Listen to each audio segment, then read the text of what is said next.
Imaginez un archer qui ajuste son tir pour atteindre une cible. D'après vous, à quoi doit-il s'attacher le plus? À vouloir à tout prix atteindre la cible, ou bien à s'efforcer de réussir au mieux le geste de son tir? Depuis l'Antiquité, les philosophes et notamment les stoïciens recommandent à l'archer de s'attacher davantage à l'accomplissement du geste plutôt qu'à l'atteinte du résultat, c'est-à-dire au télos plutôt qu'au skopos. Skopos en grec, c'est l'atteinte de la cible. Télos, la perfection du geste. Le skopos, résultat de nos actions, ne dépend pas que de nous. Il peut y avoir un coup de vent, un bruit qui nous fait sursauter, et notre flèche passera à côté, même si nous avons bien visé. Le télos, en revanche, la qualité de nos efforts dépend de nous. Nul autre que nous ne peut respirer lentement, tendre son arc en veillant à ne crisper aucun muscle, stabiliser l'œil de son esprit sur la cible, là-bas, au loin.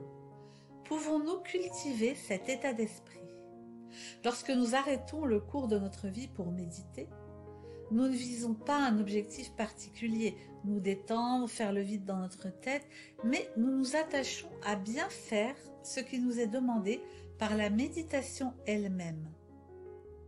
Nous rendre présents à notre souffle, à notre corps, au son, observer le passage des pensées. Nous savons alors que tout ce qui doit advenir viendra. C'est facile de le comprendre, mais difficile à mettre en œuvre, surtout si les résultats nous tiennent à cœur. La méditation peut nous aider à nous rapprocher de cette sagesse. Quand nous sentons monter en nous l'obsession de la performance, asseyons-nous, respirons, ressentons les crispations du corps et de l'esprit trop fortement tournées vers l'atteinte du résultat, vers le skopos, et amenons doucement au centre de notre attention le télos, tout ce que nous avons à faire pour qu'advienne ce que nous espérons.